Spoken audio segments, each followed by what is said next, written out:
Damodar K ಮಾಳ್ವಂಕರ್ ಅವರ ಬಗ್ಗೆ ನನಗೆ ತಿಳಿದಷ್ಟು ವಿಷಯಗಳ ಬಗ್ಗೆ ನಾನು ನಿಮ್ಮ ಮುಂದೆ ಹೇಳೋದಕ್ಕೆ ಇಚ್ಛೆ ಪಡ್ತಿದ್ದೀನಿ. ದಾಮೋದರ್ ಕೆ ಮಾಳ್ವಂಕರ್ ಅವರು 1857 ಸೆಪ್ಟೆಂಬರ್ನಲ್ಲಿ ಗುಜರಾತಿನ ಅಹಮದಾಬಾದಿನ ಒಂದು ಬ್ರಾಹ್ಮಣ ಕುಟುಂಬದಲ್ಲಿ ಅವರು ಜನಿಸ್ತಾರೆ. ಅವರು ಆಗಿನ ಕಾಲದಕ್ಕೆ ಶ್ರೀಮಂತ ಬ್ರಾಹ್ಮಣ ಕುಟುಂಬದಲ್ಲಿ ಜನಿಸಿದ್ದಾರೆ. ಈ ಕುಟುಂಬದ ಆಗಿನ ಸಾಮಾನ್ಯ ಸಂಪತ್ತು ಅಂದರೆ 18-19ನೇ ಶತಮಾನದಲ್ಲಿ 50,000ದಷ್ಟು ಇರುತ್ತೆ. ಅಂದರೆ ಲೆಕ್ಕ ಹಾಕ್ಕೋಬೋದು ಅವರು ಎಷ್ಟು ಶ್ರೀಮಂತ ಕುಟುಂಬದಲ್ಲಿ ಜನಿಸಿದ್ರು ಅಂತ ಹೇಳಿಬಿಟ್ಟು. ದಾಮೋದರ್ ಅವರ ತಂದೆ ಅತ್ಯಂತ ಶ್ರದ್ಧಾವಂತ ವ್ಯಕ್ತಿಯಾಗಿದ್ದರು. ಜೊತೆಗೆ ತಮ್ಮ ಮಗನಿಗೆ ದಾಮೋದರ್ ಅವರಿಗೆ ಹಿಂದೂ ಧರ್ಮದ ಸಿದ್ಧಾಂತಗಳನ್ನು ಕಲಿಸುವಲ್ಲಿ ಬಹಳ ಎಚ್ಚರಿಕೆಯನ್ನು ವಹಿಸಿರ್ತಾರೆ.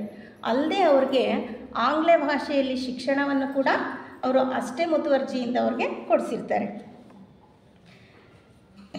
ಅವರ ಬಾಲ್ಯದಲ್ಲಿ ಆಗಿನ ಪದ್ಧತಿಯಂತೆ ಬಾಲ್ಯ ವಿವಾಹದ ಪದ್ಧತಿ ಕೂಡ ಜಾರಿ ಇದ್ದಂತೆ ಅವರಿಗೆ ಬಾಲ್ಯದಲ್ಲಿಯೇ ವಿವಾಹ ಕೂಡ ಆಗಿರುತ್ತೆ. ಇನ್ನು ಇವರ ದಾಮೋದರ್ ಅವರ ಬಾಲ್ಯದ ಆಧ್ಯಾತ್ಮಿಕದ ಸ್ವಲ್ಪ ಬಗ್ಗೆ ತಿಳ್ಕೊಳ್ಬೇಕು ಅಂತಂದರೆ ನಾವು ದಾಮೋದರ್ ಅವ್ರಿಗೆ ಚಿಕ್ಕ ವಯಸ್ಸಿನಿಂದಲೂ ಅಂದರೆ 7ನೇ ವಯಸ್ಸಿನಿಂದಲೇ ಅವ್ರಿಗೆ ಆಧ್ಯಾತ್ಮಿಕದ ಕಡೆ ಅತ್ಯಂತ ಒಲವು ಬಂದಿರುತ್ತೆ. ಅದಕ್ಕಾಗಿ ಅವರು ತಮ್ಮ ಜೀವನವನ್ನೇ ಸಮರ್ಪಣೆ ಮಾಡ್ಕೊಳ್ಳೋದಕ್ಕೆ ಆಗಲೇ ಅವರು ನಿಶ್ಚಯ ಮಾಡಿರ್ತಾರೆ. ಇನ್ನು 10ರಿಂದ 14ನೇ ವಯಸ್ಸಿನವರೆಗೆ ಅವರು ಇನ್ನೂ ತಮ್ಮ ಗುರಿ ಯಾವುದು ಅಂತ ಸರಿಯಾಗಿ ನಿರ್ಧರಿಸೋಕ್ಕೆ ಸಾಧ್ಯ ಆಗದೇ ಇರೋ ಕಾರಣದಿಂದ ಅವರು ಆರ್ಥೋಡಾಕ್ಸ್ ಹಿಂದೂ ಸಂಪ್ರದಾಯವನ್ನು ಅತ್ಯಂತ ಕಟ್ಟುನಿಟ್ಟಾಗಿ ಪಾಲಿಸ್ತಾರೆ.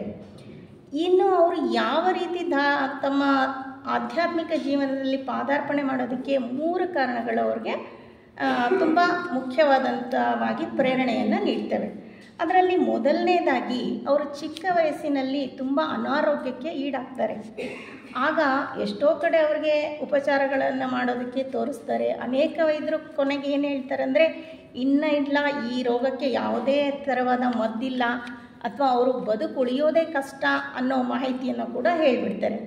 ಅಂಥ ಸಮಯದಲ್ಲಿ ಅವರಿಗೆ ಒಬ್ಬರು ಮಹಾತ್ಮರು ದರ್ಶನವಾಗಿಬಿಟ್ಟು ಅವ್ರಿಗೆ ಒಂದು ವಿಶೇಷವಾದ ಔಷಧಿಯನ್ನು ತಯಾರಿಸಿ ಕುಡಿಸ್ತಾರೆ. ಆಗ ಅವರು ಪುನಃ ಚೇತರಿಸ್ಕೊಳ್ತಾರೆ. ಆದರೆ ಅವ್ರಿಗೆ ಯಾವ ವ್ಯಕ್ತಿ ಯಾರು ಅನ್ನೋದು ಅವ್ರಿಗೆ ಗೊತ್ತಿರಲ್ಲ, ಯಾಕಂದರೆ ಅವ್ರದ್ದು ಇನ್ನೂ ವಯಸ್ಸು ಚಿಕ್ಕದಾಗಿರುತ್ತೆ. ಇನ್ನು 2ನೇ ಬಾರಿ ಅವ್ರಿಗೆ ಒಮ್ಮೆ ಧ್ಯಾನಾಸಕ್ತರಾಗಿದ್ದಾಗೆ ಪುನಃ ಒಬ್ಬರು ಮಹಾತ್ಮರ ದರ್ಶನವಾಗುತ್ತೆ ಧ್ಯಾನದಲ್ಲಿ. ಆವಾಗ ಅವ್ರಿಗೆ ಗೊತ್ತಾಗುತ್ತೆ ನನಗೆ ಮೊದಲನೇ ಬಾರಿ ಯಾರು ನನಗೆ ಹುಷಾರು ತಪ್ಪದಾಗೆ ನನಗೆ ಔಷಧಿಯನ್ನು ಕೊಡಿಸಿರ್ತಾರೋ ಅವರೇ ಇವರು ಅಂದರೆ ಫೇಸ್ ಅವ್ರನ್ನ ಗೊತ್ತಿಡಿತಾರೆ. ಅವ್ರು ಯಾರು ಅಂತ ಗೊತ್ತಾಗಲ್ಲ, ಬಟ್ ಮೊದಲನೇ ವ್ಯಕ್ತಿ 2 ವ್ಯಕ್ತಿ ಒಬ್ಬರೇ ಅಂತ ಅವ್ರಿಗೆ ಗೊತ್ತಾಗುತ್ತೆ. ಇನ್ನು ಕೊನೆ 3ನೇ ಸಲ ಅವ್ರಿಗೆ ಪುನಃ ಮತ್ತೆ ಅವರು ಅನಾರೋಗ್ಯಕ್ಕೆ ಈಡಾಗ್ತಾರೆ. ಅವಾಗೆ ಈ ವ್ಯಕ್ತಿಯೇ ಪುನಃ ಇನ್ನೊಬ್ಬರು ಮಹಾತ್ಮರು ಬಂದು ಅವ್ರಿಗೆ ಔಷಧಿಯನ್ನು ಕೊಡ್ತಾರೆ, ಮತ್ತೆ ಅವರು ಗುಣಮುಖರಾಗ್ತಾರೆ. ಕೊನೆಯದಾಗಿ ಏನು ಅಂತಂದರೆ ಅವರು ಯಾವಾಗ ಥಿಯಾಸಫಿಕಲ್ ಸೊಸೈಟಿಯ ಸದಸ್ಯರಾಗಿಬಿಟ್ಟು ಇಲ್ಲಿ ಬಂದು ಆ ವ್ಯಕ್ತಿಯನ್ನು ಥಿಯಾಸಫಿಕಲ್ ಸೊಸೈಟಿಯಲ್ಲಿ ನೋಡಿದಾಗೆ ಅವರು ಯಾರು ಅಂತ ಗೊತ್ತಿಡಿತಾರೆ. ಅವರೇ ಮಾಸ್ಟರ್ ಹುತೂಮಿಗಳಾಗಿರ್ತಾರೆ. ಅಂದರೆ ಅವರು ಚಿಕ್ಕ ವಯಸ್ಸಿನಲ್ಲಿನೇ ಅವ್ರಿಗೆ ಆಲ್ರೆಡಿ ಮಹಾತ್ಮರ ದರ್ಶನ ಕಾಣಿಸ್ಕೊಂಡ್ಬಿಟ್ಟಿರ್ತಾರೆ. ಅವರು ಇದು ಕೇವಲ ನಿಮಿತ್ತ ಮಾತ್ರ ಅನ್ನೋ ಥರ ಆಗೋಯ್ತು. ಇನ್ನು ಅವ್ರಿಗೆ ಥಿಯಾಸಫಿಕಲ್ ಸೊಸೈಟಿ ಸದಸ್ಯರಾಗೋದಕ್ಕೆ ಏನು ಪ್ರೇರಣೆ ಆಯಿತು ಅನ್ನೋದನ್ನು ನೋಡೋದಾದರೆ 1879ರಲ್ಲಿ ದಾಮೋದರ್ ಅವರು HP ಬ್ಲಾವಟ್ಸ್ಕಿ ಅವರು ಬರೆದಂಥ ಗ್ರಂಥವಾದ ಐಸಿಸ್ ಅನ್ವೀಲ್ಡ್ ಅನ್ನೋದನ್ನು ಓದ್ತಾರೆ. ಈ ಗ್ರಂಥ ಅವರ ಮೇಲೆ ಗಾಢವಾದ ಪ್ರಭಾವವನ್ನು ಬೀರುತ್ತೆ. ಏನಿತ್ತು ಆ ಪುಸ್ತಕದಲ್ಲಿ ಅಂತ ನೋಡಿದ್ರೆ ಆ ಪುಸ್ತಕದಲ್ಲಿ ಪ್ರಾಚೀನ ಭಾರತದ ಮಹಿಮಾನ್ವಿತ ಚಿತ್ರಣವಿತ್ತು. ಇದು ಅವರ ಹೃದಯದಲ್ಲಿ ತಮ್ಮ ದೇಶ ನಿವಾಸಿಗಳನ್ನು ಉನ್ನತ ಜೀವನ ಪದ್ಧತಿಗೆ ಮುನ್ನಡೆಸುವ ಮತ್ತು ಆರ್ಯಾವರ್ತವನ್ನು ಅದರ ಪೂರ್ವ ವೈಭವಕ್ಕೆ ಹಿಂದಿರುಗಿಸುವಲು ಪ್ರಬಲ ಆಕಾಂಕ್ಷೆಯನ್ನು ಹುಟ್ಟುಹಾಕಿತು. ಅಂದರೆ ನಮ್ಮ ಭಾರತ ದೇಶದ ವೇದಗಳ ಸಾರಗಳನ್ನು ಗತವೈಭವವನ್ನು ಪುನಃ ನಾವು ನಮ್ಮ ದೇಶವಾಸಿಗಳಿಗೆ ಉಣಬಡಿಸಲು ಸಾಧ್ಯ ಆಗುತ್ತೆ ಅನ್ನೋ ಒಂದು ಆಕಾಂಕ್ಷೆ ಅವ್ರಿಗೆ ಐಸಿಸ್ ಅನ್ವೀಲ್ಡ್ ಅನ್ನೋ ಕೃತಿಯನ್ನು ಅಥವಾ ಗ್ರಂಥವನ್ನು ಓದಿದ ಮೇಲೆ ಅರಿವಾಗಿ ಅವ್ರಿಗೆ ಹೇಗಾದರೂ ಮಾಡಿ ನಾನು ಥಿಯಾಸಫಿಕಲ್ ಸೊಸೈಟಿಯ ಸದಸ್ಯನಾಗಬೇಕು ಅನ್ನೋ ಉತ್ಕಟವಾದ ಬಯಕೆ ಅವರಲ್ಲಿ ಮೂಡುತ್ತೆ. ದಾಮೋದರ್ ಪ್ರಕಾರ ಅವರೇ ಹೇಳುವಂತೆ ಅವರು ಆರ್ಯ ಧರ್ಮದ ಅನುಯಾಯಿಯಾಗಿದ್ದರು ಮತ್ತು ವೇದವನ್ನು ಮಾನವರ ಎಲ್ಲ ಧರ್ಮಗಳ ಮೂಲ ಎಂದು ನಂಬಿದ್ದರು. ಥಿಯಾಸಫಿ ಅಧ್ಯಯನವು ಅವರನ್ನು ಉತ್ತಮ ಆರ್ಯನನ್ನಾಗಿ ಮಾಡಿತು ಎಂದು ಹೇಳಿದ್ದಾರೆ. ಅವರೇ ಹೇಳಿದ್ದಾರೆ, ನನ್ನ ಥಿಯಾಸಫಿ ಸೇರಿದ ಮೇಲೆ ನಾನು ಒಬ್ಬ ಉತ್ತಮ ಆರ್ಯನಾದೆ, ಅಂದರೆ ಅಷ್ಟು ಜ್ಞಾನವನ್ನು ಪಡೆದುಕೊಂಡೆ ಅಂತ ಹೇಳ್ತಾರೆ. ಋಷಿಗಳ ಬೋಧನೆಗಳಿಗೆ ಅವರು ಅಪಾರ ಗೌರವವನ್ನು ಹೊಂದಿದ್ದರು ಮತ್ತು ನೈತಿಕ ತತ್ವಗಳನ್ನು ಆಚರಣೆಗೆ ತರಲು ಪ್ರಯತ್ನಿಸಿದ್ದರು. ಈ ಎಲ್ಲ ಮಹಾತ್ಮರು ಹೇಳ್ದೇ ಎಲ್ಲ ಮೊದಲು ತಮ್ಮ ಆಚರಣೆಯಲ್ಲಿ ತಂದುಬಿಟ್ಟಿದ್ದಾರೆ. ಅವ್ರು ಯಾವತ್ತೂ ನಾನು ಹಾಗೆ ಮಾಡಿದೆ ಅಂತೇಳಿ. ಈಗ ನಾವು ಅವರ ಅನುಭವಗಳನ್ನು ಓದಿ ನಾವು ಅವ್ರು ಹೀಗಿದ್ದರೂ ನಾವು ಅದನ್ನು ಪಾಲಿಸಬೇಕು ಅನ್ನೋದನ್ನು ನಾವು ತಿಳ್ಕೊಳ್ತಾ ಇದ್ದೀವಿ ಹೊರತು ಇನ್ನೂ ಆಚರಣೆಗೆ ಅನುಷ್ಠಾನದಲ್ಲಿ ಎಷ್ಟು ತಂದೀವೋ ಅನ್ನೋದನ್ನು ನಮಗೆ ನಾವೇ ಪ್ರಶ್ನೆ ಹಾಕ್ಕೋಬೇಕಾಗುತ್ತೆ. ಜಾತಿಗತ ಭೇದಗಳಿಗಿಂತ ಸಾರ್ವತ್ರಿಕ ಸಹೋದರತ್ವವನ್ನು ಒತ್ತಿ ಹೇಳಿದರು. ಪ್ರತಿಯೊಬ್ಬ ಮಹಾತ್ಮರು ಕೂಡ ಮೊದಲನೇ ಉದ್ದೇಶವಾಗಿರೋಂಥ ಸಾರ್ವತ್ರಿಕ ಸಹೋದರತ್ವವನ್ನು ಒತ್ತಿ ಹೇಳ್ತಿದ್ದಾರೆ. ನಾವು ಮೊದಲನೇ ಉದ್ದೇಶವನ್ನು ಪಾಲಿಸ್ತಿರೋದ್ರಲ್ಲಿನೇ ಇನ್ನೂ ಇದ್ದೀವಿ ಹೊರತು ಇನ್ನು ಮುಂದಿನದಕ್ಕೆ ಹೋಗ್ತಾ ಇಲ್ಲ ಅಂತ ಅನಿಸ್ತಾ ಇದೆ. ಇನ್ನು ಇವರು ಥಿಯಾಸಫಿಕಲ್ ಸೊಸೈಟಿ ಹೇಗೆ ಸೇರಿದರು ಅಂತಂದರೆ, ಐಸಿಸ್ ಅನ್ವಿಲ್ ಓದಿದ ನಂತರ ದಾಮೋದರ್ ಅವರು ಥಿಯಾಸಫಿಕಲ್ ಸೊಸೈಟಿಯನ್ನು ಹುಡುಕೊಂಡು ಹೋಗ್ತಾರೆ ಎಲ್ಲಿದೆ ಅಂತ ಹೇಳಿಬಿಟ್ಟು. ತಕ್ಷಣವೇ 1879 ಜುಲೈ 23 ಸದಸ್ಯರಾಗೋದಕ್ಕೆ ಅರ್ಜಿಯನ್ನು ಸಲ್ಲಿಸ್ತಾರೆ ಮತ್ತು ಆಗಸ್ಟ್ 3 ಬಾಂಬೆಯಲ್ಲಿ, ಅದಿನ್ನೂ ಅಡಿಯಾರ್ಗೆ ಸ್ಥಳಾಂತರಗೊಂಡಿರಲಿಲ್ಲ, ಬಾಂಬೆಯಲ್ಲಿ ಅವ್ರಿಗೆ ಆಲ್ಕಾಟ್ ಅವರಿಂದ ದೀಕ್ಷೆಯನ್ನು ಪಡಿತಾರೆ. ಇನ್ನು ಆಲ್ಕಾಟ್ ಅವರ ತಮ್ಮ ದಿನಚರಿಯಲ್ಲಿ ಬರೀತಾರೆ, ಆಗ ದಾಮೋದರ್ ಮಾಳವಂಕರ್ ಅವರು ಹೇಗೆ ನೋಡೋದಕ್ಕೆ ಕಾಣಿಸ್ತಾ ಇದ್ರು ಅಂತ ಹೇಳಿಬಿಟ್ಟು. ಅಂದರೆ ಆಗಸ್ಟ್ 3 ಅವ್ರು ಯಾವ ರೀತಿ ಬಂದರು ಅಂತಂದರೆ, ಅದು ಮಳೆಗಾಲ, ಬಿಳಿಯ ರಬ್ಬರ್ ದಿರಿಸು ಟೋಪಿ ಧರಿಸಿ ಲಾಟೀನು ಹಿಡಿದ ಆ ಸಣಕಲ ಹುಡುಗ ನಮ್ಮನ್ನು ಕಾಣಲು ಸಂಜೆಯ ವೇಳೆ ಬರುತ್ತಿದ್ದ. ಅಂದರೆ ಅವರ ಭೌತಿಕ ದೇಹದ ಆಕಾರ ಯಾವ ರೀತಿ ಇತ್ತು ಅಂತ ಅವ್ರು ಹೇಳ್ತಾರೆ. ಅಂದರೆ ಅವರು ಅಷ್ಟೊಂದು ಕೃಶರಾಗಿ ಅಥವಾ ತೆಳ್ಳಿಗೆ ಇದ್ದರು ಅಂಥೇಳಿ. ಬ್ಲಾವಟ್ಸ್ಕಿ ತಿಳಿಸಿದಂತೆ ಆತ ನಡೆದು ಬರುತ್ತಿದ್ದರೆ ಆತನ ಕಾಲುಗಳು 2 ಪೆನ್ಸಿಲ್ ಕಡ್ಡಿಗಳಂತೆ ಕಾಣಿಸುತ್ತಿದ್ದವು. ಈಗ ನಾವು ಲೆಕ್ಕ ಹಾಕ್ಕೋಬೋದು ಅವರು ಎಷ್ಟು ಕೃಶರಾಗಿ ತೆಳ್ಳವಾಗಿ, ಅಥವಾ ದೇಹನೇ ಕಾಲುಗಳೇ ಇನ್ನು ಪೆನ್ಸಿಲ್ ಕಡ್ಡಿಗಳಂತಂದರೆ ಇನ್ನು ಎಷ್ಟು ಕೃಶವಾಗಿದ್ದರು ಅಂತ ಹೇಳ್ಬಿಟ್ಟು ಅವರು ಹೇಳ್ತಾರೆ.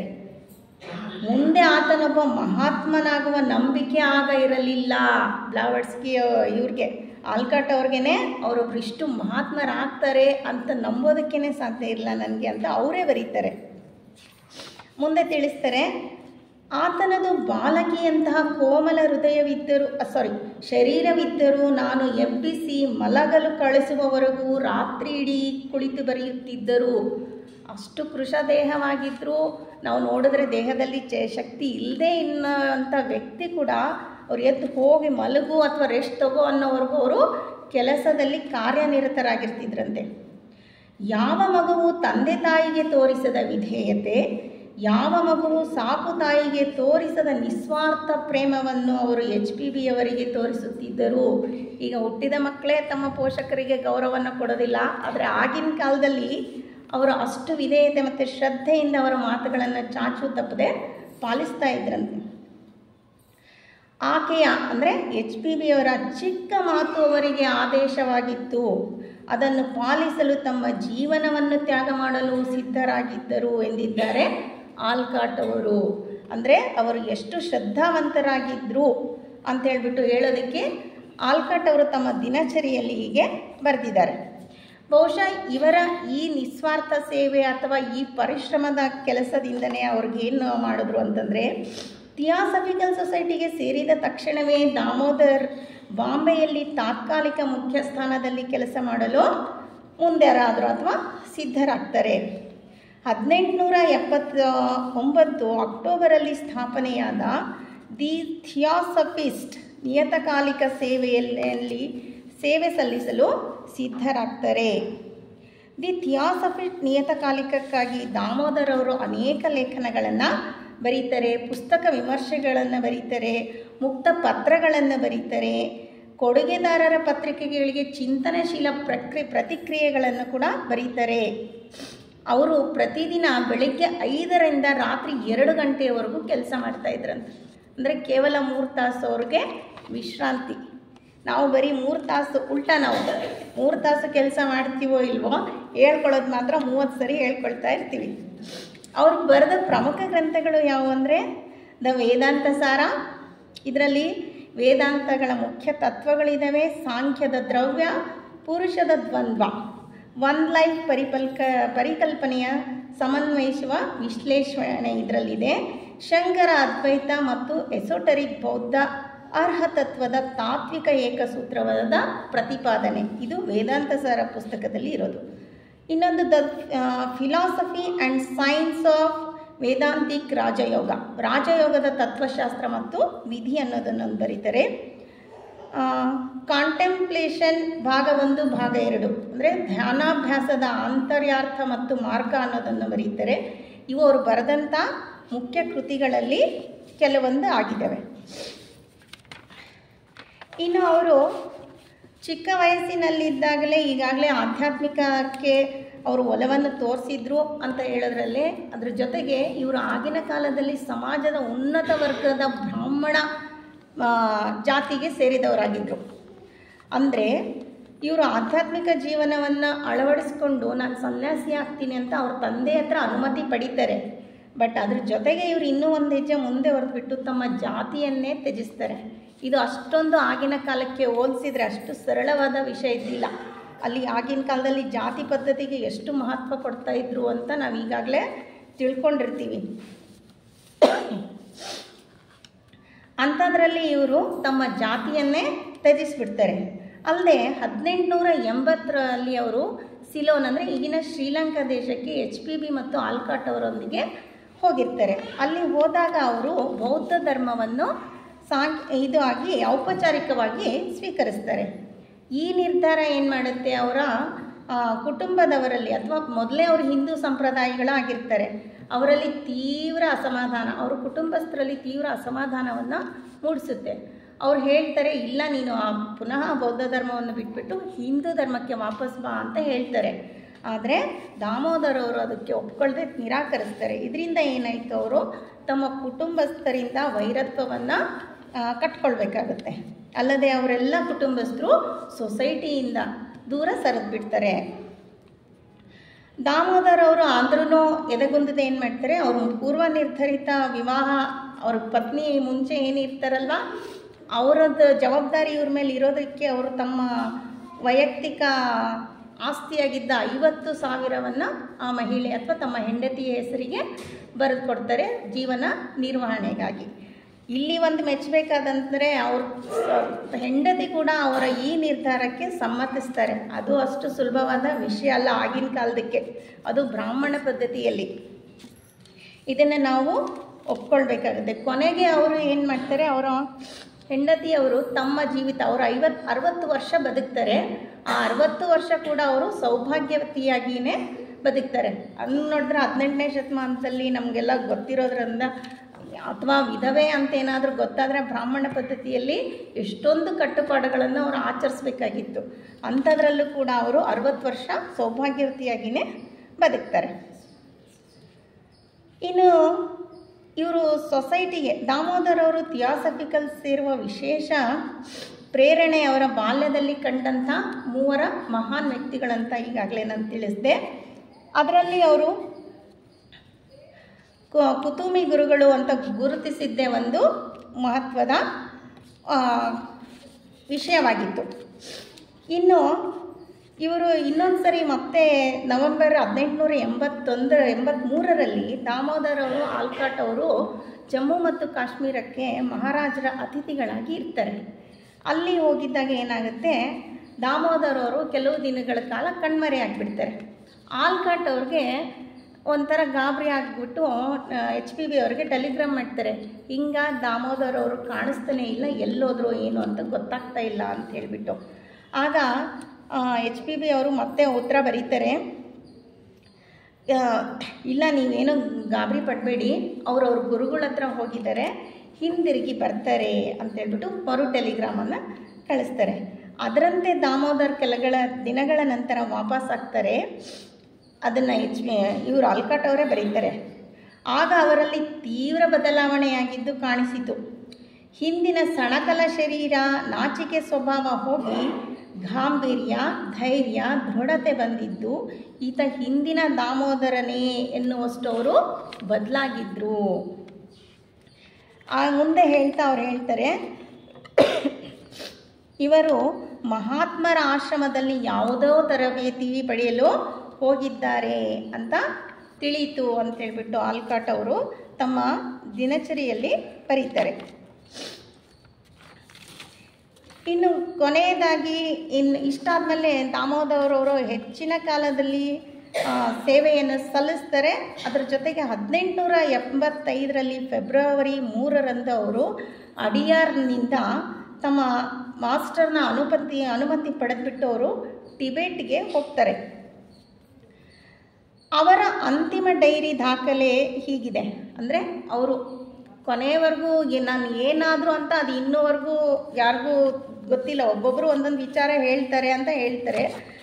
ಅದ್ರ ಪ್ರಕಾರ ಇವರು ತಮ್ಮ ಅಂತಿಮ ಡೈರಿ ಏನು ಬರೀತಾರೆ ಅಂತಂದರೆ, ಬೆಳಗ್ಗೆ ಬಾತ್ ಅಂದರೆ ಅನ್ನ ತೆಗೆದುಕೊಂಡ್ಬಿಟ್ಟು ಅಲ್ಲಿಂದ ಕಾಕಂಬಿಯಿಂದ ಏಕಾಂಗಿಯಾಗಿ ಅವರು ಹಿಮಾಲಯದ ಕಡೆಗೆ ಟಿಬೆಟ್ ಕಡೆಗೆ ಹೋಗ್ತಾರೆ. ತಾವು ತೊಗೊಂಡೋಗಿರೋ ವಸ್ತುಗಳನ್ನು ಕೂಡ ಅವ್ರು ಕರ್ಕೊಂಡೋಗಿರೋ ಕೂಲಿಗಳ ಜೊತೆಗೆ ವಾಪಸ್ ಕಳಿಸ್ಬಿಡ್ತಾರೆ. ಮುಂದೆ ಅವ್ರು ಎಲ್ಲಿಗೆ ಹೋದ್ರು ಏನಾದರೂ ಅಂತ ಅವ್ರ ಕೂಲಿಗಳಿಗೂ ಸಹ ಗೊತ್ತಾಗಲ್ಲ. ಕೆಲವರು ಹೇಳಿದ್ರು ಮರಣ ಹೊಂದಿದ್ರು ಅಂತ. ಬಟ್ ಆಮೇಲೆ ಹೇಳ್ತಾರೆ ಇವರು HBB ಅವರು, ನನಗೆ ಅವರು ನನ್ನ ಅಂತರ್ಧಾನದಲ್ಲಿ ನನಗೆ ಅವರು ಕಾಣಿಸ್ಕೊಂಡ್ರು ಅನ್ನೋದನ್ನು ಸಹ ಹೇಳ್ತಾರೆ. ದಾಮೋದರರ ಜೀವನ ಚರಿತ್ರೆಯ ಮುಂದಿನ ಪುಟಗಳು ಮೌನವಾಗಿದ್ದರೂ ಥಿಯಾಸಫಿಕಲ್ ಪರಂಪರೆಯಲ್ಲಿ ಅವರ ಗುರುವಿನ ಸಮೀಪ ಶಾಶ್ವತ ಸೇರ್ಪಡೆ ಪಡೆದ ಚೇಲರಾಗಿಯೇ ಅಥವಾ ಶಿಷ್ಯರಾಗಿಯೇ ನಮಗೆಲ್ಲರಿಗೂ ನಾವು ಅವರನ್ನು ನೆನಪಿಸ್ಕೊಳ್ತೀವಿ. ದಾಮೋದರ್ ಅವರು ಹೇಳ್ತಾರೆ, ದಾಮೋದರ್ ಟಿಬೆಟ್ ಪ್ರಯಾಣ ಮುಖ್ಯ ಪ್ರೇರಣೆ ಮಹಾತ್ಮರ ಅಸ್ತಿತ್ವವನ್ನು ಸಾಬೀತು ಮಾಡುವುದು ಮತ್ತು HP ಬ್ಲಾವಟ್ಸ್ಕಿಯ ಮಾನವನ್ನು ರಕ್ಷಿಸುವುದಾಗಿತ್ತು. ಅವರು ಬ್ಲಾವಟ್ಸ್ಕಿಗೆ ಹೇಳಿದ್ದು, ಅವರೇ ಹೇಳ್ದಂಗೆ, ನಾನು ನಿಮ್ಮ ಸಲುವಾಗಿ ಹೋಗುತ್ತಿದ್ದೇನೆ. ಮಹಾ ಚೌಹಾನ್ ನನ್ನ ಸೇವೆಗಳನ್ನು ಮತ್ತು ಭಕ್ತಿಯಲ್ಲಿ ತೃಪ್ತಿ ಹೊಂದಿದ್ದರೆ ಮಾಸ್ಟರ್ಗಳು ಅಸ್ತಿತ್ವದಲ್ಲಿದ್ದಾರೆ ಎಂದು ಸಾಬೀತುಪಡಿಸುವ ಮೂಲಕ ನಿಮ್ಮನ್ನು ಸಮರ್ಥಿಸುವ ಅನುಮತಿಯನ್ನು ಅವರು ನನಗೆ ನೀಡಬಹುದು. ಈಗಾಗಲೇ ಬೆಳಿಗ್ಗೆ ಸಹೋದರಿ ಇವರು ಜ್ಯೋತಿ ನಾಗೇಶ್ ಅವರು ಹೇಳ್ದಂಗೆ, ಆಗಿನ ಕಾಲದಲ್ಲಿ ವಿಜ್ಞಾನವೇ ಮುಂದುವರೆದಿತ್ತು. ಇವನ್ನೆಲ್ಲ ಮೂಢನಂಬಿಕೆಗಳು ಅಂತಲೇ ಕೇಳ್ಕೊಳ್ಳೋ ಕಾಲ.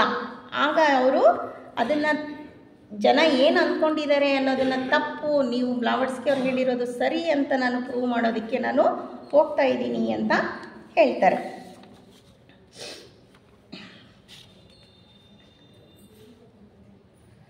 ಇನ್ನು ದಾಮೋದರ್ ಅವರು ಒಬ್ಬರು ಪ್ರವರ್ತಕ ಥಿಯಾಸಫಿಸ್ಟ್ ಆಗಿ ಮಾತ್ರವಲ್ಲದೆ ಆಧ್ಯಾತ್ಮಿಕ ಸಾಧನೆ, ತ್ಯಾಗ ಮತ್ತು ನಿರ್ವಿಕಾರ ಸೇವೆಯ ಉತ್ಕೃಷ್ಟ ಉದಾಹರಣೆಯಾಗಿದ್ದರು.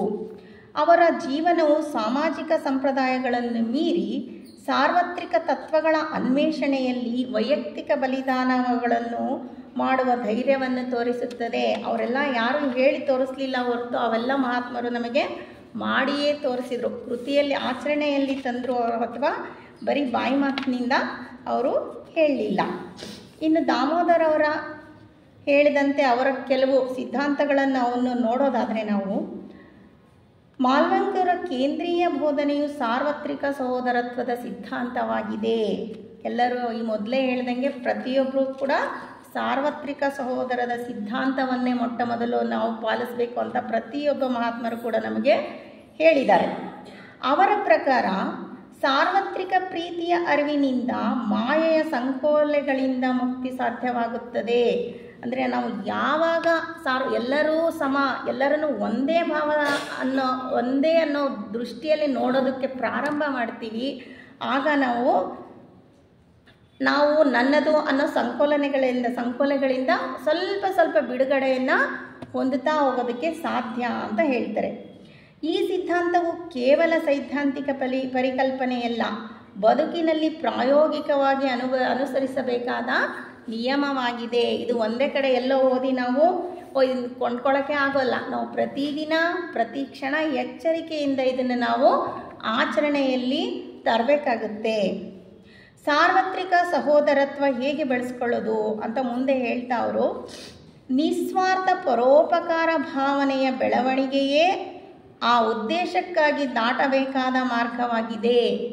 ಅಂದರೆ ನಾವು ನಿಸ್ವಾರ್ಥವಾಗಿ ಯಾರಿಗೆ ಒಂದು ಸಹಾಯ ಮಾಡಿದರೂ ಅದ್ರ ಹಿಂದೆ ಫಲಾಪೇಕ್ಷೆಯನ್ನು ಹೊಂದದೆ ನಾವು ಅವರಿಗೆ ಸಹಾಯವನ್ನು ಮಾಡಬೇಕು. ಇಲ್ಲಾಂದರೆ ಮತ್ತೆ ನಾವು ಇಲ್ಲಿ ಲೌಕಿಕಕ್ಕೆ ಅಂಟ್ಕೊಳ್ತೀವಿ.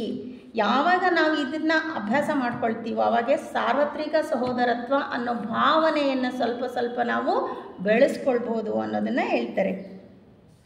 ಏಕೆಂದರೆ ಅದೇ ಸಾರ್ವತ್ರಿಕ ಪ್ರೀತಿಗೆ ನಡೆಸುತ್ತದೆ. ಇದರ ಅರಿವೇ ಅಹಂಕಾರದ ಸುತ್ತ ಮಾಯೆಯಿಂದ ರೂಪಿಸಲಾದ ಸಂಕೋಲೆಗಳಿಂದ ವಿಮೋಚನೆಯ ದಿಕ್ಕಿನಲ್ಲಿ ಪ್ರಗತಿಯನ್ನು ರೂಪಿಸುತ್ತದೆ. ಯಾವಾಗ ನಾವು ನಿಸ್ವಾರ್ಥ ಸೇವೆಯನ್ನು ಪ್ರಾರಂಭಿಸ್ತೀವೋ ಆವಾಗ ನಾವು ಸಾರ್ವತ್ರಿಕ ಸಹೋದರತ್ವವನ್ನು ಬೆಳೆಸ್ಕೊಳ್ಳೋದಕ್ಕೆ ಮುನ್ನಡಿತೀವಿ ಅಂತ ಹೇಳ್ತಾರೆ. ಅಲ್ಲದೆ ಇವರು ಯಾವ ರೀತಿ ಶುದ್ಧತೆ ಇರಬೇಕು, ಬರೀ ಸಾರ್ವತ್ರಿಕ ಸಹೋದರತ್ವ ಬೆಳೆಸ್ಕೊಳ್ಳೋದಷ್ಟೇ ಅಲ್ಲದೆ ಅವರು ಹೃದಯದಲ್ಲಿ ಸಂಪೂರ್ಣ ಶುದ್ಧತೆಯನ್ನು ಆಧ್ಯಾತ್ಮಿಕ ಅಭಿವೃದ್ಧಿಯ ಮೊದಲ ಅವಶ್ಯಕತೆ ಎಂದು ಪರಿಗಣಿಸಿದರು. ನಾವು ಮೊದಲು ನಮ್ಮ ಮನಸ್ಸು ಶುದ್ಧವಾಗಿರಬೇಕು, ಬರೀ ದೇಹ ಒಂದೇ ಅಲ್ಲ ಅಂತ ಹೇಳ್ತಾರೆ ಅವರು ಜೋರಾಸ್ಟ್ರನ ಮಾತುಗಳನ್ನು ಉಲ್ಲೇಖಿಸಿ ಚಿಂತನೆಯ ಶುದ್ಧತೆ, ಮಾತಿನ ಶುದ್ಧತೆ ಮತ್ತು ಕ್ರಿಯೆಯ ಶುದ್ಧತೆ, ತ್ರಿಕರಣಗಳು ಅಂತ ಹೇಳಿ ಬೆಳಗ್ಗೆ ಸೋದರಿಯವರು ಹೇಳಿದರು. ಅದೇ ರೀತಿ ಇಲ್ಲಿ ಯಾವ ಶುದ್ಧತೆ ಇರಬೇಕು, ಆಂತರಿಕ ಶುದ್ಧತೆ ಕೂಡ ನಮಗೆ ಅಷ್ಟೇ ಮುಖ್ಯ.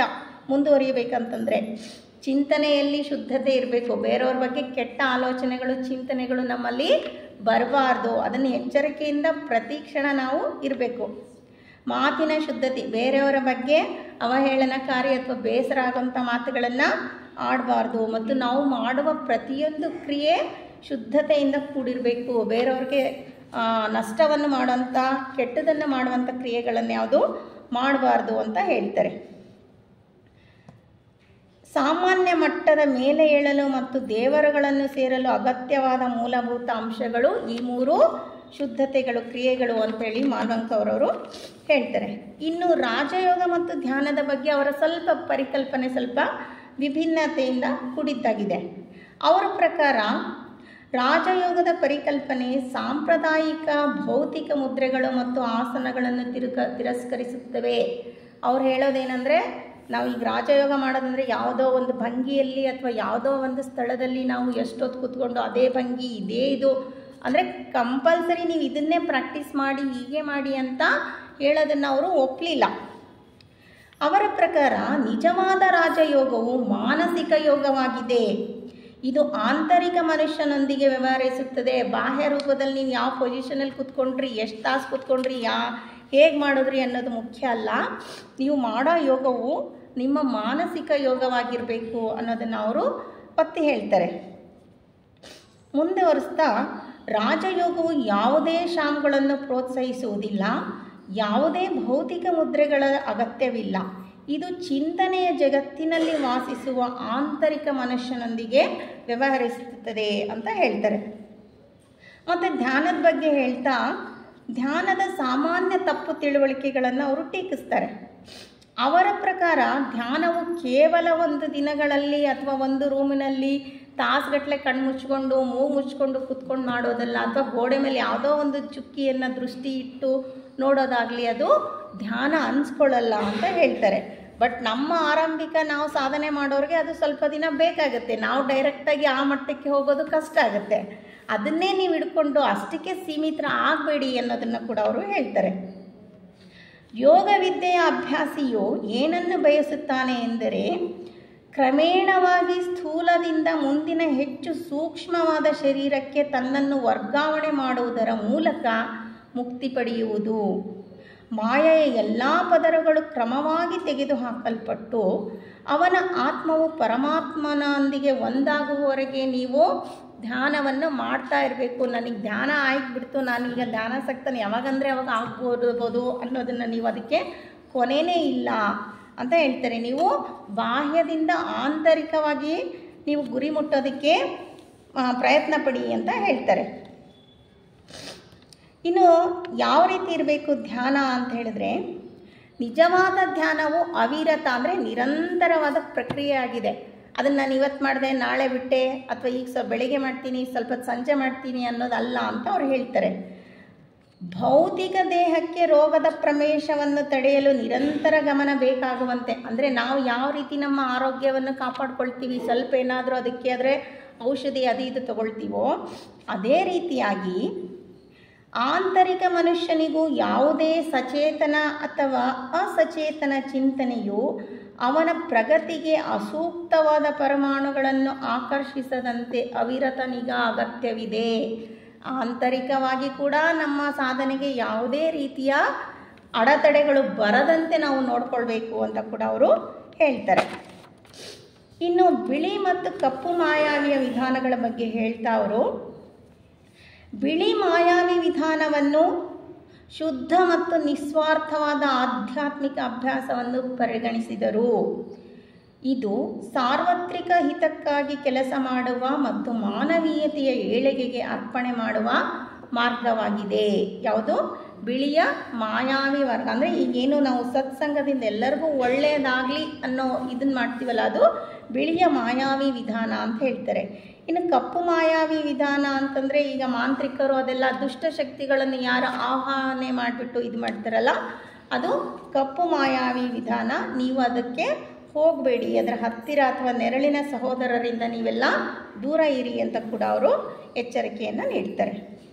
ಇನ್ನು ಗುರು ಮತ್ತು ಶಿಷ್ಯರ ಸಂಬಂಧದ ಬಗ್ಗೆ ಹೇಳ್ತಾ ಅವರು, ತಮ್ಮ ಸ್ವಂತ ಅನುಭವದ ಆಧಾರದ ಮೇಲೆ ಚೇಲ ಅಂದರೆ ಶಿಷ್ಯರ ಜೀವನವನ್ನು ಸುಂದರವಾದ, ಅದರ ಅಂತ್ಯದವರೆಗೆ ಆನಂದದಿಂದ ತುಂಬಿದ, ಅಂದರೆ ಶಿಷ್ಯ ಮತ್ತು ಗುರುವಿನ ಅತೀ ಸುಂದರವಾಗಿದೆ ಮತ್ತದು ಕೊನೆಯವರೆಗೂ ಆನಂದದಿಂದ ಸಂತೋಷದಿಂದ ಇರುವಂಥ ಒಂದು ಸಂಬಂಧ ಅಂತ ಹೇಳ್ತಾರೆ. ಆದರೆ ಅದು ಶಿಕ್ಷಾರ್ಥಿ ಅಥವಾ ಶಿಷ್ಯನಲ್ಲಿರುವ ಉದಾತ್ತ ಮತ್ತು ಉನ್ನತ ಎಲ್ಲವನ್ನೂ ಹೊರತರುತ್ತದೆ ಮತ್ತು ಅಗತ್ಯವಿರುತ್ತದೆ ಎಂದು ಹೇಳಿದರು. ಮುಂದೆ ಗುರಿ ಇದ್ದರೆ ಹಿಂದೆ ಗುರು ಇರಬೇಕು ಅನ್ನೋ ಹಾಗೆ ಶಿಷ್ಯನಲ್ಲಿರುವ ಉದಾತ್ತ ಮತ್ತು ಉನ್ನತ ಗುಣಗಳನ್ನೆಲ್ಲವನ್ನು ಗುರು ಗುರುತಿಸ್ಕೊಂಡ್ಬಿಟ್ಟು ಹೊರತರ್ತಾರೆ ಅನ್ನೋದನ್ನು ಹೇಳ್ತಾರೆ. ಈ ಮೊದಲೇ ಗೊತ್ತಿದ್ದಂಗೆ ನಮಗೆ ಮಾಳ್ವಂಕವರು ಬಾಲ್ಯದಿಂದಲೇ ಕುತುಮಿಯವರಿಂದ ಅತೀಂದ್ರಿಯ ಸಂಪರ್ಕಗಳನ್ನು ಕೂಡ ಹೊಂದಿರ್ತಾರೆ. ಇನ್ನು ಶುದ್ಧೀಕರಣದ ಬಗ್ಗೆ ಹೇಳ್ತಾ ಅವರು, ಆಧ್ಯಾತ್ಮಿಕ ಪ್ರಗತಿಯ ಸಂಪೂರ್ಣ ಮೂಲಾಧಾರವು ಬಯಕೆಗಳನ್ನು ನಿಯಂತ್ರಿಸುವುದು ಮತ್ತು ಮನಸ್ಸನ್ನು ನಿಯಂತ್ರಿಸಲು ಕಲಿಯುವುದು. ಈಗ ಮೂಲ ಇದರಲ್ಲಿ ಇದು ಕೂಡ ನಮ್ಮದು ಬೇಸಿಕಲ್ಲಿ ಇದನ್ನು ಕೂಡ ನಾವು ನಮ್ಮ ಸ್ವಂತ ಆಕಾಂಕ್ಷೆ ಬಯಕೆ ಇಚ್ಛೆಗಳನ್ನು ನಾವು ಮೊದಲು ನಿಯಂತ್ರಿಸಬೇಕು. ಇಂದ್ರಿಯಗಳ ನಿಗ್ರಹಗಳನ್ನು ಮಾಡೋದನ್ನು ನಾವು ಕಲಿಬೇಕು. ಅದು ಅಷ್ಟು ಈಸಿ ಇಲ್ಲ. ಇವತ್ತಿಂದ ನಾವೇನೋ ಟೀ ಕುಡಿಯೋದು ಬಿಡೋಣ ಅಂತ ಅಂದ್ಕೊಂಡ್ರೆ ಅದಕ್ಕೊಂದು ತಿಂಗಳು ಬೇಕಾಗುತ್ತೆ. ಇವತ್ತೊಂದಿನ ಕುಡಿದ್ಬಿಡೋಣ, ಅರ್ಧ ಕಪ್ ಕುಡಿಯೋಣ, ಒಂದು ಗುಟಕ್ಕೆ ಕುಡಿಯೋಣ ಅಂತಲೇ ಬರ್ತೀವಿ. ಅದು ಇಂದ್ರಿಯ ಇದನ್ನೇ, ಅದನ್ನು ನಾವು ಅದರಿಂದನೇ ಅಭ್ಯಾಸ ಮಾಡ್ಕೋಬೇಕಾಗತ್ತೆ. ಅದು ಒಂದೊಂದು ಸರಿ ಸಾಧ್ಯ ಆಗೋದೇ ಇಲ್ಲ. ನನ್ನನ್ನು ಸೇರಿಸ್ಕೊಂಡೇ ನಾನು ಹೇಳ್ತಾ ಇದ್ದೀನಿ. ನಮಗೆ ಗೊತ್ತಿರುತ್ತೆ ಇದು, ಆದರೂ ಅದು ಬಿಡೋದಕ್ಕೆ ಸಾಧ್ಯನೇ ಆಗೋದಿಲ್ಲ. ಇನ್ನು ಆ ಸ್ಥಾನಕ್ಕೆ ನಾವು ಯಾವತ್ತು ಹೋಗ್ತೀವೋ ಅಂತ ಒಂದೊಂದು ಸರಿ ಭಯನೂ ಆಗುತ್ತೆ. ಅಂದರೆ ಬಯಕೆಗಳು ಮತ್ತು ಭಾವೋದ್ರೇಕಗಳು ಹೇಗಿರುತ್ತಂದರೆ ನಿಜವಾದ ಮ್ಯಾಗ್ನೆಟಿಕ್, ಅಂದರೆ ಈಗ ಅಯಸ್ಕಾಂತ ಅಂತ ಹೇಳ್ತೀವಲ್ಲ ಹಾಗೆ ಅವು ಸ್ವಲ್ಪ ಹಿಂಗಿದ್ರು ಅವು ಸಡನ್ನಾಗಿ ಹಿಂಗೆ ಎಳ್ಕೊಳ್ತೇವೆ. ಕಬ್ಬಣ ಕಂಡಿದ ತಕ್ಷಣ ಅದು ಹಿಂಗೆ ಮುಂದಕ್ಕೆ ಹೋಗೋ ಥರ ನಾವು ಅದನ್ನು ನೋಡಿದ ತಕ್ಷಣ ಅದಕ್ಕೆ ಅಟ್ರಾಕ್ಟ್ ಆಗಿ ಅದಕ್ಕೆ ಮತ್ತೆ ಅಲ್ಲಿಗೆ ಹೋಗಿ ಸಿಕ್ಕಿಬೀಳ್ತೀವಿ ಅದನ್ನು ಅಂತ ಹೇಳ್ತಾರೆ. ಅದರಿಂದ ನೀವು ಬಹಳ ಎಚ್ಚರಿಕೆಯಿಂದಿದ್ದು ಅದನ್ನು ನೀವು ಪರಿಪಾಲಿಸ್ರಿ ಅಂತ ಕೂಡ ಅವರು ನಮಗೆ ಹೇಳ್ತಾರೆ. ಇನ್ನು ಬ್ರಹ್ಮವಿದ್ಯೆಯ ಬಗ್ಗೆ ಹೇಳ್ತಾ ಅವರು, ಎಲ್ಲಿವರೆಗೂ ಮಾಡಬೇಕಂದ್ರೆ ಒಬ್ಬ ವ್ಯಕ್ತಿಯು ಭೌತಿಕ ಸ್ಥಿತಿಯಲ್ಲಿ ಕೆಲಸ ಮಾಡಲು ಅಶಕ್ತನಾಗುವ ಸಮಯ ಬರುವವರೆಗೆ, ಯಾವ ರೀತಿ ನಾವು ನಮ್ಮ ಜೀವನವನ್ನು ಮಾಡಬೇಕು ಅಂತಂದರೆ, ನನಗಿನ್ನೂ ಫುಲ್ ವಯಸ್ಸಾಗಿಬಿಟ್ಟಿದೆ, ಅಷ್ಟು ನಿಶಕ್ತನಾಗಿದ್ದೀನಿ, ನಾನೇ ಇನ್ನೊಬ್ಬರ ಮೇಲೆ ಡಿಪೆಂಡ್ ಆಗಿದ್ದೀನಿ, ನನ್ನ ಕೈಯಿಂದ ಏನೂ ಮಾಡೋಕ್ಕೆ ಸಾಧ್ಯ ಇಲ್ಲ ಅನ್ನೋವರೆಗೆ ಆ ವ್ಯಕ್ತಿ ಏನು ಮಾಡಬೇಕು, ಮಾನವೀಯತೆಯೊಂದಿಗೆ ಇರಬೇಕು ಮತ್ತು ಅವರ ನಿಜವಾದ ಪ್ರಗತಿ ಮತ್ತು ಅಭಿವೃದ್ಧಿಗಾಗಿ ನಿಸ್ವಾರ್ಥವಾಗಿ ಕೆಲಸ ಮಾಡಬೇಕು. ನಾವು ಯಾವತ್ತೂ ಇನ್ನೊಬ್ಬರ ಮೇಲೆ ಡಿಪೆಂಡ್ ಆಗದೆ ಅಂತೆ ಅಥವಾ ಅಷ್ಟು ವೀಕ್ ಆಗೋವರೆಗೂ ನಾವು ಸ್ವಂತವಾಗಿ ನಾವು ಇನ್ನೊಬ್ಬರಿಗೆ ಪ್ರಗತಿಗಾಗಿ ನಾವು ಅಭಿವೃದ್ಧಿಗಾಗಿ ಕೆಲಸ ನಿರಂತರವಾಗಿ ಮಾಡ್ತಾ ಇರಬೇಕು, ಸೋಮಾರಿಗಳು ಆಗಿರಬಾರ್ದು ಅಂತ ಹೇಳ್ತಾರೆ. ಇವತ್ತು ಬೆಳಗಿನ ವ್ಯಕ್ತಿ ಕೂಡ ಸೋದರಿ ರಶ್ಮಿಯವರು ಅದನ್ನೇ ಹೇಳಿದ್ರು, ಸೋಮಾರಿಗಳಾಗಬೇಡಿ ಅಂತ ಹೇಳಿಬಿಟ್ಟು ಇವತ್ತಿಂದು.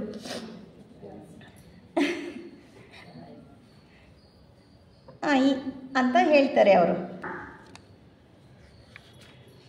ಅಲ್ಲದೆ ಪ್ರತಿಯೊಬ್ಬ ವಿದ್ಯಾರ್ಥಿ ಅಂದರೆ ಅತೀಂದ್ರಿಯ ವಿದ್ಯೆಯ ಆರಂಭಿಕನೂ ಸಹ ಬ್ರಹ್ಮವಿದ್ಯೆಯ ಪ್ರಾಪ್ತಿಯು ಸಂಪೂರ್ಣವಾಗಿ ಅಭ್ಯಾಸಿಯ ಮನಸ್ಸಿನಲ್ಲಿ ಸಾರ್ವತ್ರಿಕ ಪ್ರೀತಿಯ ಭಾವನೆಯ ಅಭಿವೃದ್ಧಿಯ ಮೇಲೆ ಅವಲಂಬಿತವಾಗಿದೆ.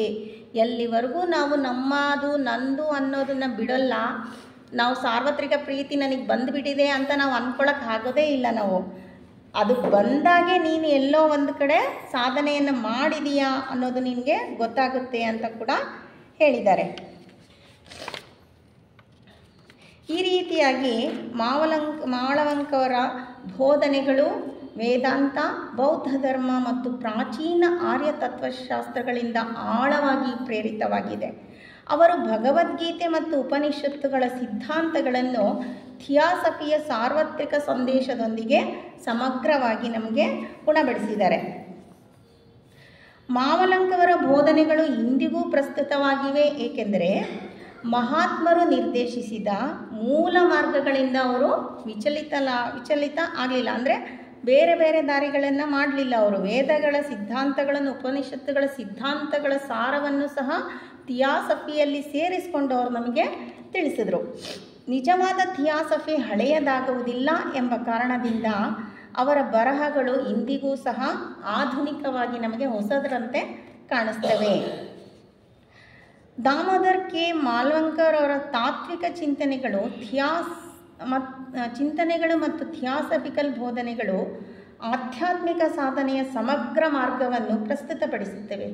ಅವರ ಮುಖ್ಯ ಸಂದೇಶವೆಂದರೆ ಸಾರ್ವತ್ರಿಕ ಸಹೋದರತ್ವ, ಹೃದಯದ ಶುದ್ಧತೆ, ನಿಸ್ವಾರ್ಥ ಸೇವೆ ಮತ್ತು ನಿರಂತರ ಆಧ್ಯಾತ್ಮಿಕ ಅಭ್ಯಾಸದ ಮೂಲಕ ವ್ಯಕ್ತಿಗತ ಮತ್ತು ಮಾನವೀಯ ಪರಿವರ್ತನೆ ಸಾಧ್ಯವಾಗುತ್ತದೆ. ಅವರ ಈ ಬೋಧನೆಗಳು ಆಧ್ಯಾತ್ಮಿಕ ಸಾಧಕರಿಗೆ ಮಾರ್ಗದರ್ಶನ ಮತ್ತು ಪ್ರೇರಣೆಯ ಮೂಲವಾಗಿ ಇಂದಿಗೂ ಸಹ ಉಳಿದಿವೆ. ಇದರೊಂದಿಗೆ ನನ್ನ ಇವತ್ತಿನ ಮಾಳವಂಕವರ ಬಗ್ಗೆ ವಿಷಯವನ್ನು ನಾನು ತಮ್ಮ ಮುಂದಿಟ್ಟಿದ್ದೇನೆ. ಈ ಅವಕಾಶವನ್ನು ಕೊಟ್ಟ ಬೆಂಗಳೂರು ಥಿಯಾಸಫಿಕಲ್ ಸಿಟಿ ಲಾಡ್ಜ್ನ ಎಲ್ಲ ಪದಾಧಿಕಾರಿಗಳಿಗೂ ನಾನು ಧನ್ಯವಾದಗಳನ್ನು ಅರ್ಪಿಸುತ್ತೇನೆ. ವಂದನೆಗಳು.